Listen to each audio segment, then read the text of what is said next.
김재원 최고위원님 말씀이 뭐 일리 있는 측면이 있습니다. 근데 이게 정상적인 정당 관계면은 저는 그렇게 해야 된다고 봅니다. 근데 지금 야당이 이재명 정부의 거의 뭐 퇴진투쟁 수준에 있고요. 이른바 윤석열 계엄과 내란을 옹호하면서 국정을 마비시키는 상황. 그리고 대선에 승복하는지 잘 모르겠어요. 이 정도 상황에서 솔직히 말씀드려서 이재명 대통령이 장동혁 대표한테 우리 연정하자 이런 이야기 꺼낼 수 없는 상황이잖아요. 이건 뭐 우리가 솔직하게 인정을 해야 됩니다. 그리고 장동혁 대표 역시 이재명 대통령을 만나는 것조차도 별로 달갑게 여기지 않는 이런 상황입니다. 그런 상황에서 저는 대통령 입장에서 그래도 국민의힘 성향의 인재를 찾아보자라고 찾은 사람이 저는 이해운 전 의원이 아닌가 싶고요. 저는 이해운 전 의원이 가지고 있는 약점과 이재명 대통령의 지명이라는 행위는 별개의 문제다라고 생각을 합니다. 그건 우리 뭐 두 분 패널도 잘 아시겠지만 이재명 대통령이 YS나 뭐 DJ 같은 정치 구단도 아니고 이걸 정치적인 어떤 지렛대로 활용해서 정계 개편을 하려다거나 또는 국회의원 숫자를 늘린다거나 이런 하나의 어떤 정치적 기획을 할 필요가 없는 상황입니다. 그렇게 하는 경험도 없고요. 순수하게 저 사람이 일을 잘할 것 같으니까 한번 데리고 와서 일을 시켜봐야지라는 저는 생각을 했다고 보고요.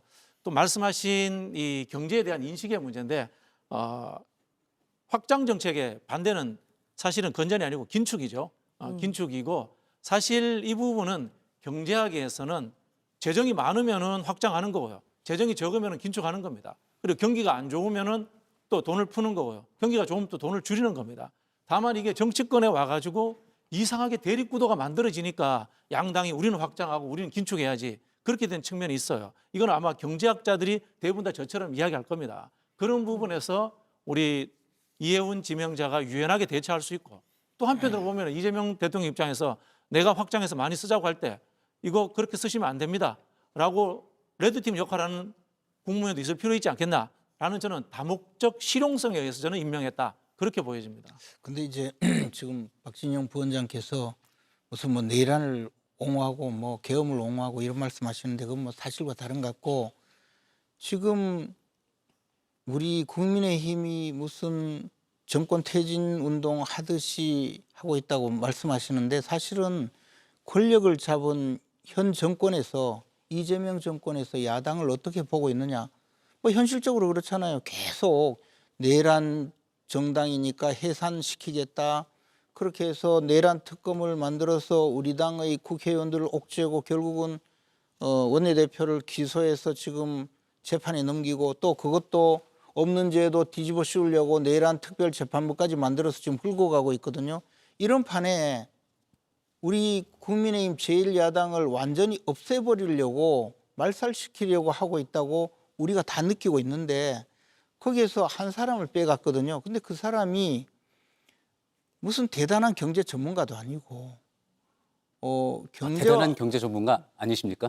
경제하고 관계된 것은 KDI 연구원 출신이란 거 외에 그분이 경제적 업적을 들어본 적이 없어요. 우리 당에서. 그리고 정책적으로 주장한 것도 사실은 대부분이 자기 지역구인 그 강남의 주민들의 요구에 의해서 뭐 토지 초과 이득세 폐지를 요구한다든가 뭐 각종의 어쨌든 저는 이분을 데려가서 일을 잘할 것이다. 무슨 평소 확장 재정 내지 적극 그러니까 우리 당이 뭐 긴축 재정을 요구하는 것은 한 번도 없었고 균형 재정을 의미하겠죠. 그 곳간을 열어서 완전 그 퍼주기 정책을 추진해서 나라를 거덜내는 이러한 정책에 대해서 해서는 안 된다는 것이고 건전 재정을 유지하자는 것이었죠. 근데 그런 사람이 와서 과연 이재명 정권에 어떤 역할을 하겠느냐 그러면 정책적으로라도 좀 중화시키자 뭐 그런 의미로 불렀다고 하는데 저는 그렇게 믿지 않습니다. 왜냐하면요. 우리는 이해운 의원은 인간 댐댐이를 잘 알거든요. 저분이 지금 가장 부역자 역할로 갔거든요. 배신자 부역자 역할로 갔는데 민주당에 무슨 그 끈이 있습니까? 가서 아마 민주당 어떤 사람보다 더 이재명 정권을 위해서 온몸을 바쳐 충성을 할 거거든요. 저는 오히려 대통령이 그런 것을 눈여겨봤을 거라고 봅니다. 이 사람 데리다가 일 시키면 지금까지 말했는 것 180도 다르게 국민의힘이 저 잘못 생각하고 있다. 내가 생각을 바꿨다. 그래서 이재명 대통령 말씀이 지극히 옳다 하면서 완전히 앞장서서 온몸을 바쳐서 부역하고 충성을 할 텐데 그런 사람이 필요한 것 아니겠습니까? 저는 그렇게 해서 한 사람을 마치 일회용 티슈처럼 쓰다가 버리기 위해서 뽑았다고 봐요. 그래서 인간적으로는 꽤 안타깝게 생각하지만 그런 식의 용인술 그리고 국민의힘에 대해서는 일종의 내부 분열도 일으키고 분란도 일으키고 국민들 앞에서는 또 나는 아주 훌륭하게 야당 사람도 쓰려고 지금 이렇게 보여주고 있다. 그런 모습 보이려고 다목적으로 쓴 거 아닙니까? 문제는 그 사람이 굉장히 허물이 많은 사람이고 지금 드러난 이 상황이 앞으로 전개가 어떻게 될지는 몰라도 도저히 공직자로서는 존재해서는 안 될 그런 허물이 많은 사람이라는 게 더 문제겠죠. 제가 조금 반론을 먼저 좀 해도 될까요? 예, 예. 그리고 또 이제 장윤주 변호사님 얘기도 좀 들어보겠습니다. 이해운 의원이 국민의힘에 있을 때 국민의힘에서 그분을 굉장히 경제 전문가로 띄운 적이 있고요. 이미 이미지화되어 있습니다. 그런 내용들이 충분히 존재한다는 말씀을 드리고 싶고요. 그리고 대통령께서 야당을 탄압하면서 야당 국회의원을 데리고 와서 통합의 이미지를 만든다라고 하셨는데요. 저는 그 부분에 있어서 최근에 있었던 이재명 정부와 민주당과의 갈등설을 한번 봐주셨으면 좋겠어요. 이재명 정부에서 대통령이 나서서 야당에 대해서 그런 스탠스를 취한 적이 없습니다.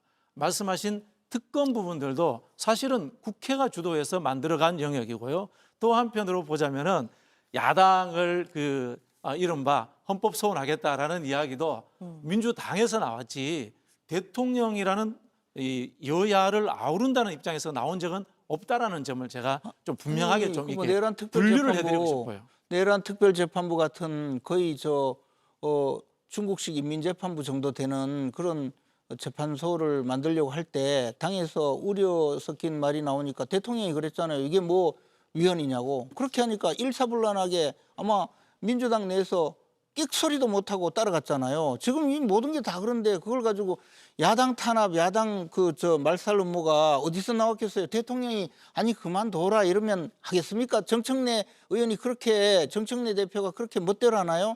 대통령이 국민의힘 이 사람들 말이야 내가 말이야 대통령 떨어졌으면 교도소 갔을 텐데 이것 좀 없애버리라고 생각을 하니까 따라가는 거 아니겠어요? 뭐? 네. 글쎄요, 저는 다시 이혜원 후보자 얘기로 돌아가 봐서 예. 이혜원 후보자가 사실 뭐 보수 진영에서 인사검증 받는 한 달 동안 아무에게도 얘기 안 하고 이렇게 갑작스럽게 후보자 지명되는 게 나오니까 당연히 국민의힘 내부에서 저는 섭섭한 마음 드는 거 이해도 됩니다. 그런데 뭐 그 후보자에 대한 그런 감정적인 부분과 대통령이 내미는 이 통합의 메시지를 좀 구별해서 봐야 되는 것 아닌가라고 생각이 들어요.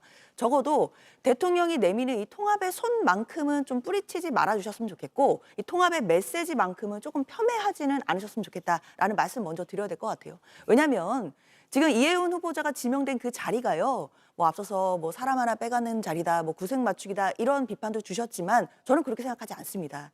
초대 기획예산처 장관 자리거든요. 아시다시피 기재부를 지금 개혁하면서 만들어지는 기획예산처고 거기에 초대 장관직이고 기획예산처가 사실 국가 예산을 이제 만들어내고 검토하고 이런 중요한 부서인데 그 자리에 초대 장관직을 지명을 하는데 이게 어떻게 그냥 보수 진영에서 사람 하나 빼오는 이렇게 보기엔 저는 어렵다고 생각하고요. 그렇기 때문에 앞서 말씀드린 것처럼 민주당 내부에서도 이런 중요한 자리에 진보 진영에도 사람 많고 능력 좋은 사람 많은데 왜 이 사람 써야 되냐라고 상처받으신 분들이 많이 계시거든요. 그럼에도 대통령이 이런 인사를 했다라는 것은 이런 부분들을 뛰어넘을 만한 좀 커다란 또 통합의 메시지가 분명히 있는 것이고 이 부분과 지금 이혜훈 후보자에 대해서 여러 가지 논란들이 나오는 부분들은 조금은 구별해서 봐야 된다라고 말씀드립니다. 통합의 메시지가 되기 위해서는 여튼 저희가 상대 아닙니까? 저희 파트너, 상대 당이 어떤 감정을 갖고 이를 바라보는지가 중요한 것 같습니다. 통합은 대단한 게 아닙니다. 여야가 어떤 법안을 낼 때 이런 부분에 대해서 협치, 서로 간의 의견을 조율해서 하나의 최선을 지향하지만 때로는 차선을 지향하는 게 맞지 않습니까? 그런데 처음부터 날치기, 사실상 일방 독주해가지고 된 게 뭡니까? 3대 특검 일방적으로 통과시켰죠. 그리고 여야가 합의해서 100일 정도 됐을 때 어떻게 했습니까? 정부 조직법 관련해서 우리가 통과시켜 줄 테니까 특검 관련해서 기한을 연장하는 거를 좀 하지 말자. 합의됐는데 어떻게 됐습니까? 뒤엎어졌죠. 그리고 새해 들어서 어떻게 합니까? 지금 제2차 특검 관련해서 종합특검 관련해서 또 관철시키고자 하지 않습니까?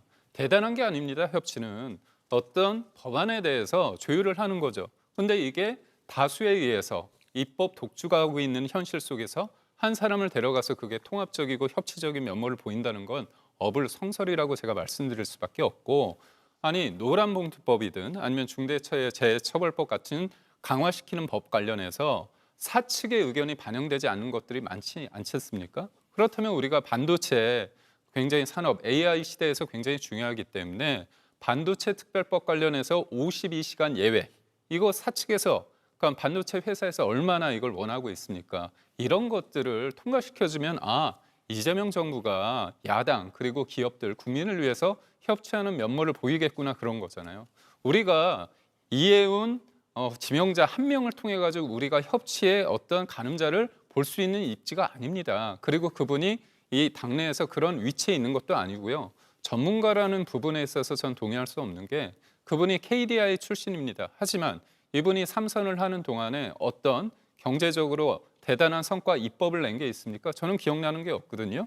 그렇기 때문에 어떻게 보면 객관적으로 이 사람이 전문가라고 할 수 있는 어떤 근거를 통해서 내야 되는 거고, 이 사람이 우리 진영 내에서 그리고 국민의힘에서 존경받는 위치에 있는 사람인지, 그리고 저는 다 떠나서 지금 불거지고 있는 게 한두 건이 아니지 않습니까? 저는 전문가를 넘어서 사람으로서의 기본적인 예의가 있는 사람인가, 저런 사실상 비하하고 그다음에 소리를 지르는, 괴성을 지르는 사람에 대해서 어떻게 공직을 맡을 수 있는지에 대해서는 그냥 기본적인 문제입니다. 그래서 이거는 협치라고 하기에는 되게 궁색하다. 그래서 협치를 말씀하시려면 도리어 이 잘못된 인사에 대해서 인정을 하시고 여야 지도부를 만나서 그렇다면 이 중요한 사안에 대해서 야당 쪽에서 진짜 이재명 정부의 성공을 위해서 예. 제안할 수 있는 사람이 누군가 그걸 물어보시면 그게 협치입니다. 네.